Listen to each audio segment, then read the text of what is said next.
की कापूस पिकाचं कमी खर्चामध्ये एकरी चांगलं उत्पादन आपल्याला घ्यायचं असेल तर कापूस पिकामध्ये योग्य वेळी योग्य फवारणी करून घेणं फार महत्त्वाचं आहे.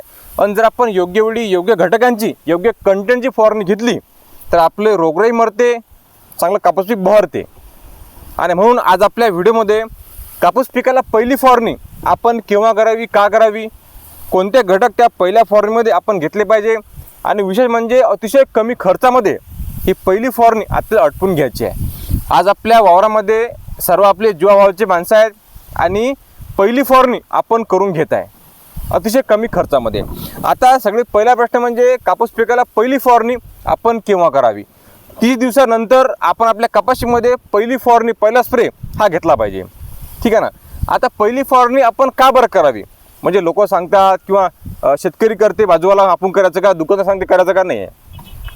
पहिली फवारणीमध्ये जे आपल्या कापूस पिकावर रश्य किड येते, मावा, तुडतुडे, हिरवे घोळे येतात, थ्रीज असतात, याचं नियंत्रण आपल्याला करायचं आहे.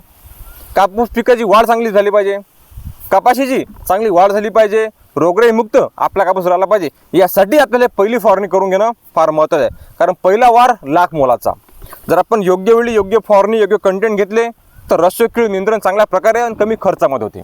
आता या पहिल्या फवारणीमध्ये आपण घेतलेला आहे इमिडाक्लोप्रिड हा घटक आहे 17.8%. बऱ्याचशा कंपन्या या घटकाचं उत्पादन करतात. तुम्ही कोणीही चांगल्या कंपनीचं उत्पादन त्या ठिकाणी घ्या. प्रतिपंपाचा डोस आहे 10 ml न. जर रश्य कीड जास्त असेल तर तुम्ही 11 ते 12 ml न प्रतिपंपाला त्या ठिकाणी घेऊ शकता 15 लिटरच्या.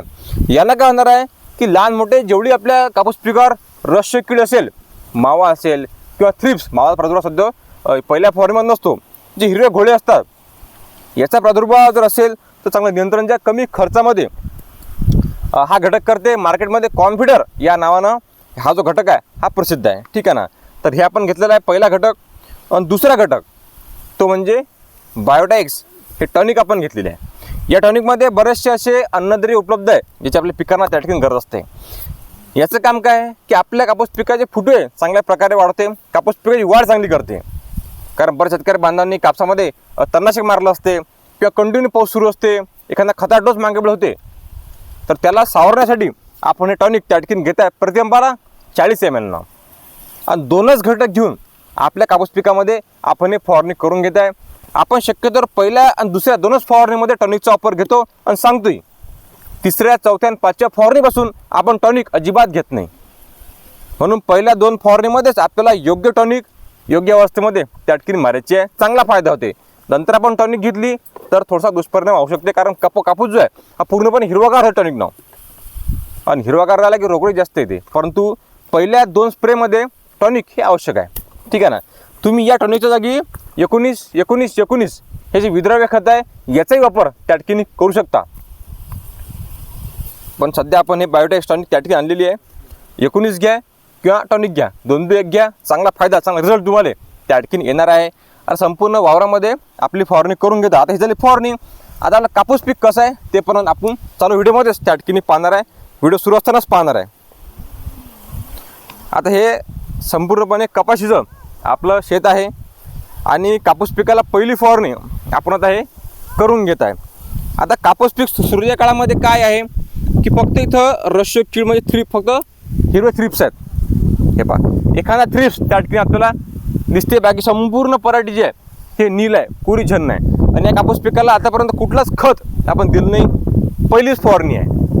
उन्हाळ्यामध्ये मस्त शेणखत आपण टाकून घेतलेलं आहे आणि पहिली फवारणी आपण करून घेत आहे. कापूस पिकाचं असं आहे की मागच्या काही वर्षामध्ये आमदनी 98 आणि खर्च रुपया असं काम चालू आहे. दुकानदार गोण्या शेतकऱ्यांना बॉटला येते, शेतकरी आणतो आणि नंतर बिल मोठ्या प्रमाणात निघते. म्हणून शेतकऱ्यांना योग्य वेळेवर योग्य फवारणी भेटावी, कमी खर्चामध्ये भेटावी, हा आपला प्रामाणिक प्रयत्न आहे. मागच्या 3 ते 4 वर्षामध्ये आपण कंटिन्यू कपाशीमध्ये त्या ठिकाणी काम करत आहे. कमी खर्चामध्ये मागच्या वर्षी आपण चांगलं उत्पादन त्या ठिकाणी घेतलेलं आहे. यावर्षी आपल्याला चांगलं उत्पादन कमी खर्चामध्ये घ्यायचं आहे. ठीक आहे ना.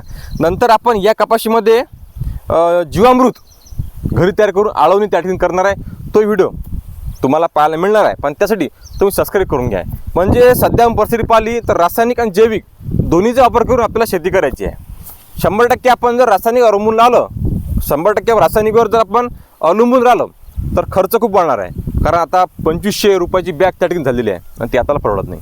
म्हणून रासायनिक आणि जैविक दोन्ही प्रकारे आपल्याला काम करायचं आहे. तर अशा प्रकारे आपण पहिली फवारणी जी आहे त्याला करून घेत आहे. तुमचे काही प्रश्न असतील कमेंटमध्ये नक्की विचारा. आणि अशा माहिती करता तुम्ही सबस्क्राईब करून ठेवा. जे बटन आहे जेवणाचा दाबून द्या, सबस्क्राईब करून घ्या. आपल्या शेतकऱ्यांशी जवळचे त्यांना शेअर पण करा. धन्यवाद. या व्हिडिओमध्ये आपण थांबणार आहे. परत भेटूया नवीन व्हिडिओमध्ये नवीन माहिती घेऊन. तोपर्यंत जय जवान जय किसान.